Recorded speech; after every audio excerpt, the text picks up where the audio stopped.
Are people afraid of you, Beth? Uh-huh. Who's afraid of you, Beth? John. Your brother. And what is your brother, why is your brother afraid of you? Because I hurt him so much.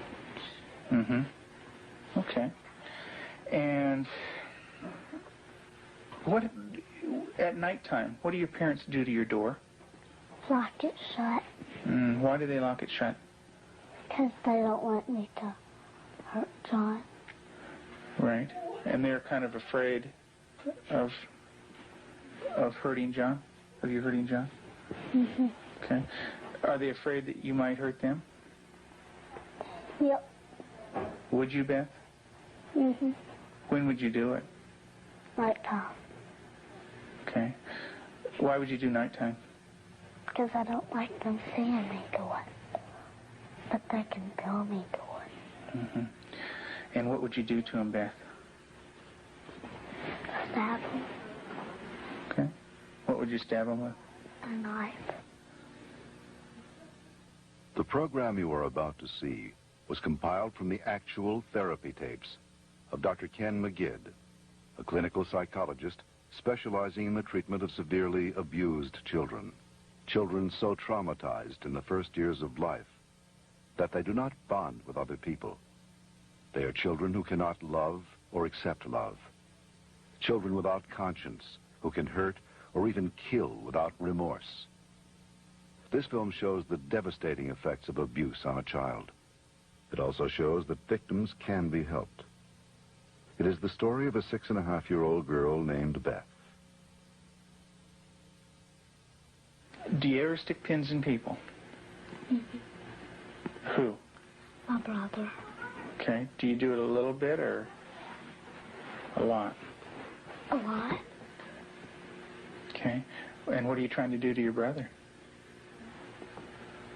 Kill him. Why do you want your brother to die? Because I was hurt so bad, and I don't want to be around people. Okay. Who else would you like to stick pins into? Mommy and Daddy.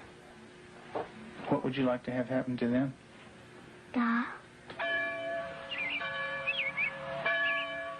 Jesus could have lived to save Israel, yet he chose to die to save the world. Tim is the minister of a small Methodist church in the South. He and his wife Julie have been married for 12 years. Jesus didn't say Unable to have children of their own, they decided to adopt.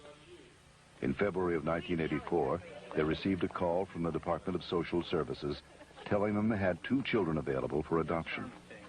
They were told that Beth, 19 months old, and her brother Jonathan, 7 months old, were normal and healthy. We did not need children to make our lives complete. We felt secure in ourselves and secure in our relationship, but we wanted to share that with somebody else. And we felt like we had a lot to pass on to a child, and that was what we really wanted to do. And when the phone call came, it was like, at last it's here. And it seemed like a miracle. It had happened so quick. We'd heard of couples having to wait 5, 10 years on a child, and here we had 2 young children. It was like the answer to our dream. Their dream became a nightmare when they realized that Beth and Jonathan had severe emotional problems. We had the kids with us, Beth and her younger brother John, for probably a couple of months until we began to learn something about their background and their past.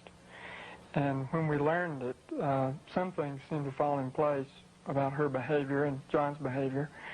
From several sources, we discovered that they didn't have enough food to eat. That perhaps even Beth went all day maybe with just a box of Kick cereal.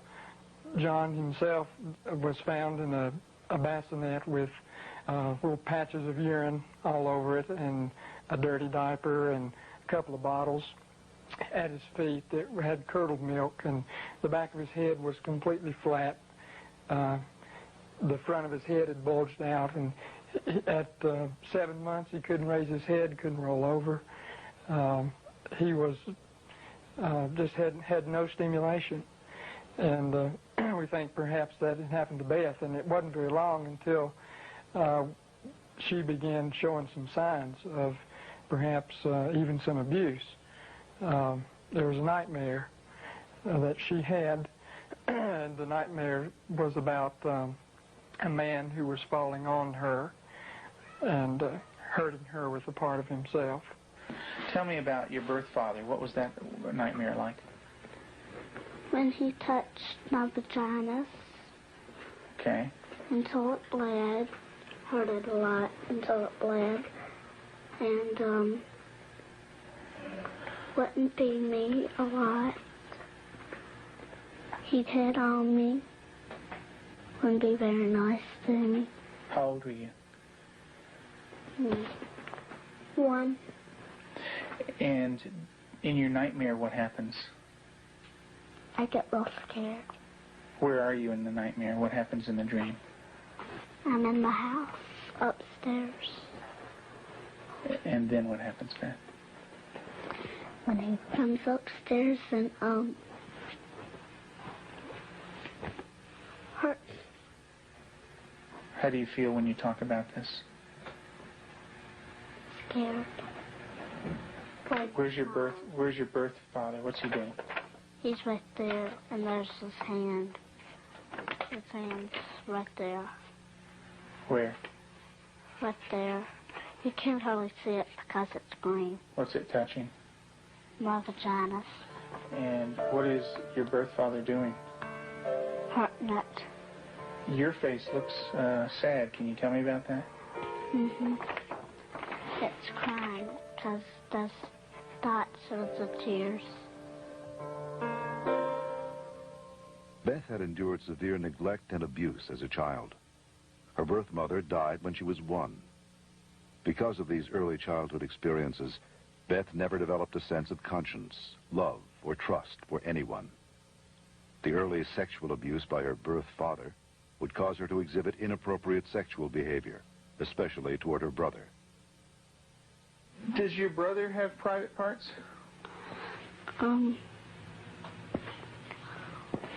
Yeah. Yeah? What is his private parts? Penis and butt. And what do you do with your brother, with his private parts, Beth? I heard it. Tell me about it. What do you do? Well, I pinch it, squeeze it, kick it. When you do things to your brother's private parts, what does he say? Stop. Okay, tell me that. Well, he says stop, but I don't stop. Do you hurt him? A lot. Okay. And would you like to do that to other boys? When I caught her with Jonathan one morning, she was molesting him. He was crying and his pants were down, and I said, Beth, what's happening? And she said, I pulled his penis and put my finger up his anus. And I said, didn't he say to stop? And she said, yeah, he did. And I said, did you? And she said, no. Have you ever rubbed your private parts? Do you do it a lot? A lot. How much do you do that? Not every single day in Lexington.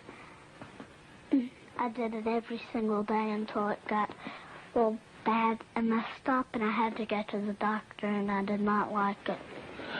What do you mean by real bad? Well, it looked real raw, got all kinds of boo-boos on it, germs, a lot of stuff on my hand. And it bled? She started to masturbate at inappropriate times. I remember one time, specifically, when we were at the hospital waiting for Tim to come out. He was there visiting. And Beth and John were in the back seat, and I turned around, and she had her legs spread and was masturbating in a public parking lot. And I had tried to explain to her numerous times before that that's private area. You don't do it in public places. And gone over that with her, and and it never seemed to faze her. And Julie, how often would your daughter masturbate? daily, constantly. Do you have animals, Beth? 4 of them. Can you tell me their names? Clyde, Shuggy, Darcy, and Annie. And Daddy said a day ago that there was a stray cat who did not have a home, so Daddy was taking care of it and took it to the vet when he had his flight to go. And what do you do to the animals, Beth? Stick them with pins. Do you stick them a little bit or a lot? A lot. What are you trying to do to the animals, Beth? Kill them. What do they do when you stick them with the pins? Well, Annie cries. She's a dog. She got baby birds down out of the nest, and we thought maybe she was just curious. So we explained that she could hurt them, put them back, and went through a whole sitting down and talking to her about the problem of it. And the next day we went out to check the baby birds, and they were on the ground dead with their necks broken. Let's talk about what happened once when you were smaller, when you found some baby birds in a tree. What did you do then? I took them out. Mm-hmm. And what did Mom say to you? That the mother will not come back if somebody touches her baby. Mm-hmm. Are the baby birds kind of small? Can you describe them for me? Well, they don't have their eyes open, but they can hear me, and they look up. Are they kind of helpless? Little baby birds? Can they fly? No. Can they run away?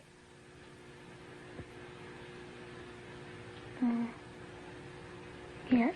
They can? Are they easy to catch or hard to catch? Hard. Yeah. Well, it's hard to remember. With the baby birds, what did you do? Took them out of the tree. And what did you do with them? Played around too rough. Also, when at the end, I picked it up and I thought it was Dad, and I came to say, Mommy, is this bird dead? And she said, she called Daddy and said, Tim, and Daddy came and,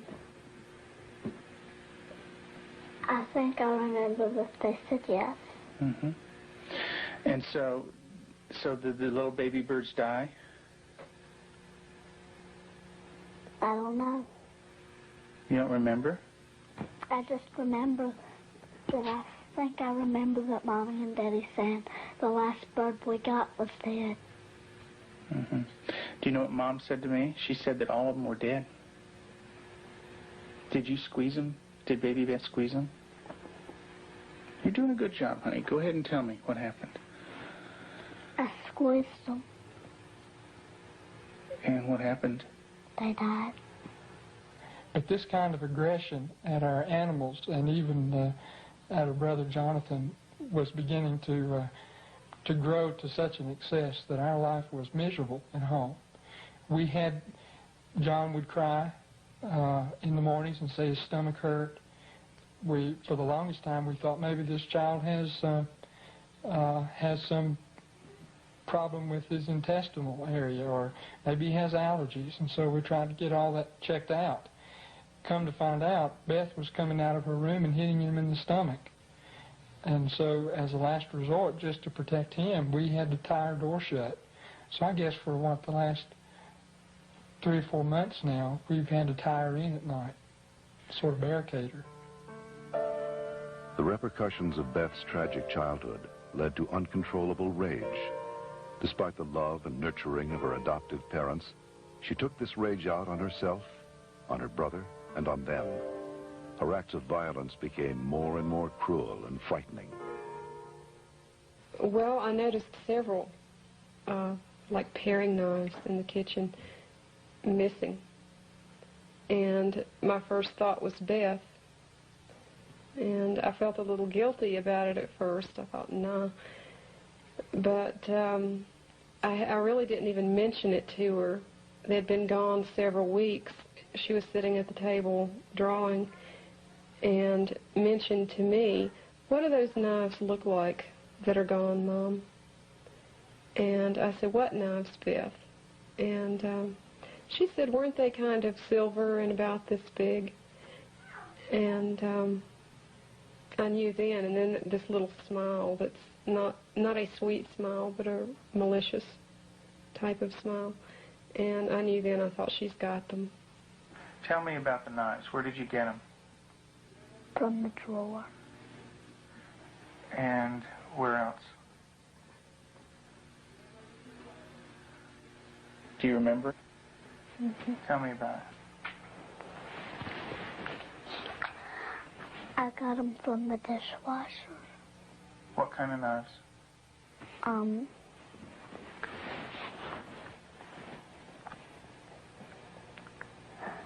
Big sharp ones. And what do you want to do with those knives? Kill John and Mommy with them, and Daddy. And when Mommy asks you about where the knives are, what do you say? I don't know where they are. What did you think she might do with the knives?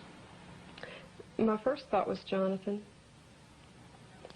And the reason we thought that was that she had, by this time, she had tried to kill John on several occasions and openly admitted that. In the basement, she was hitting his head against a cement floor. I heard his screams and ran down and had to literally pull her hands off, and she looked wild-eyed. Did you get real mad at him? Did you hit his head real hard? Tell me about it. How many times did you do it? A lot? Mm-hmm. What was the floor like? Cement. And what happened to your brother? Tell me about it. His head hurt real bad, but his chin, he had to have stitches in it. Could you stop? Use your words, Beth. No. Okay. What was your brother doing when you were doing this? Playing with the toys. Okay. Was he asking you to stop when you were doing it? What was he saying? He was saying, "Beth, stop." And what did you do? I didn't stop. I just kept on hurting him. What were you thinking when you were doing that? Thinking of killing him. How did you stop? What made you stop? When I heard Peter walking across the kitchen. Mm-hmm. It made me stop because I thought Mommy and Daddy were coming. Okay. Did Mommy come? What did she do? She sent me to my room. Okay.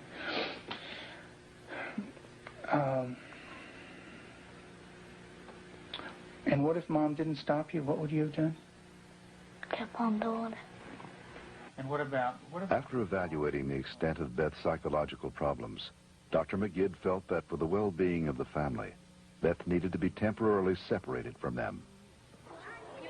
In April of 1989, her parents brought her to a special home with an expert at raising children with early attachment disorders, especially children who are dangerous to themselves and others. I have children that have killed numerous times. Cold-blooded family members, neighbor children killed them. And they can do it. Makes my blood run cold just thinking about 9 years old. People don't think a 9-year-old is capable of cold-blooded murder, but they are. That attachment break does severe damage to the heart, the ability to care and the ability to love. If they don't care and they don't love, They're capable of anything. We're very strict about everything. Everything is completely monitored. We take complete control because a child who's unattached does not trust. And because they don't trust, they don't allow anybody to be boss of them. So we take complete control. They are not boss of anything. They have to ask to get a drink of water. They have to ask to go to the bathroom. They have to ask to leave our sight. Part of that is because we cannot trust them because of the damage that they've done before. Beth, would you like to say grace, please? Sure. Heavenly Father, thank you for this good day and everybody doing good. In Jesus' name, amen. Amen. Amen. They believe that they're evil. They believe they're from the devil. They believe that they are not a person of value. And we have to change that, and we have to build that from a child who's nothing, who's a bad kid in their own mind, to a child who's valuable and loving, and they see themselves as that.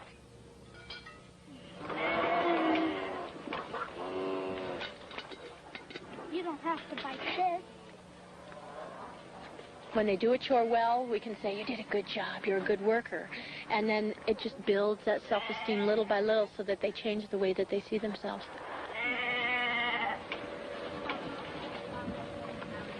Several months into treatment in this controlled environment, Beth had made progress, and her therapist decided to loosen some of the controls. Anybody wants some more? I've seen that. Beth continued to show signs of improvement. She began to develop a sense of right and wrong. She seemed to respond to affection, was more outgoing. Gosh, I don't have to like She went to public school, made friends at the local church, and even sang in the choir. And you're going to go into Sunday school when you come? Yeah. And get stickers. Maybe you could put one on your nose. Through the years you made it clear that the time of Christ was near. Though the people couldn't see what Messiah ought to be, though your word contained a plan, they just could not understand. That's Elijah. Mm-hmm. Yeah, it's a beard. See his beard. There's his nose, and that's his...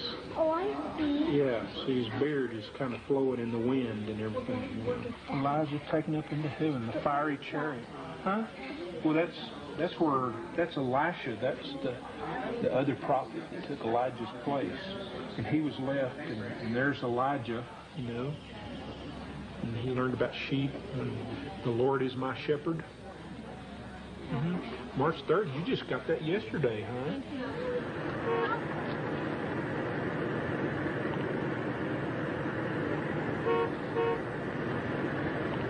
In the beginning, we couldn't trust her with anything. She was locked up at night. We had alarms on the door at night so she wasn't sneaking around doing things with the other children. We don't worry about that anymore. There's no alarm on her door at night now. She sleeps in the same room with my own daughter, and I trust her that much. She brushes the dogs, and I trust her that much. Because she has earned that trust. She's learned it. She has a heart, and she has a love inside, and she feels bad when she does something now. In the past, because she didn't have a conscience, she didn't feel anything when she did something bad. There was just no feeling there. And now she does feel bad, and it shows in her face. I believe that Beth can make it. She's got a really bright mind. She's got a good heart now, which has done a lot of healing. She's got a really super set of parents. They're powerful, they're knowledgeable, they're motivated. She's done a lot of good work with you in therapy, with Cannell and with myself. She wants to heal, and that's the number one key. And she wants to heal because she has a family that really cares about her, and she wants to be with them. Do you know where that anger came from? That's when my birth dad hurt me.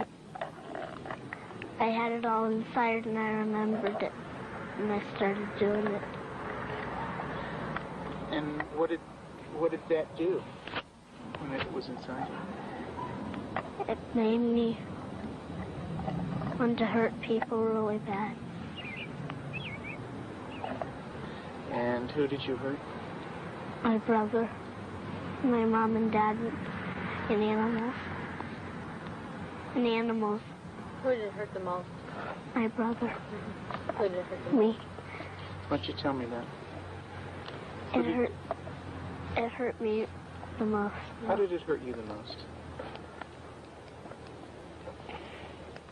Because when I hurt other people, I'm hurting my good self. How do you feel right now, Beth?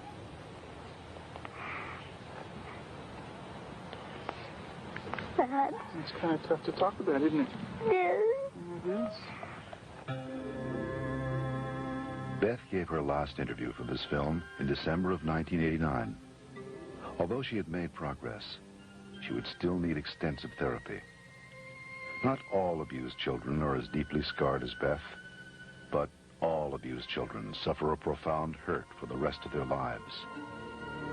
The road to recovery is long and hard for the abused child. There are more than 1 million new victims of child abuse in America every year.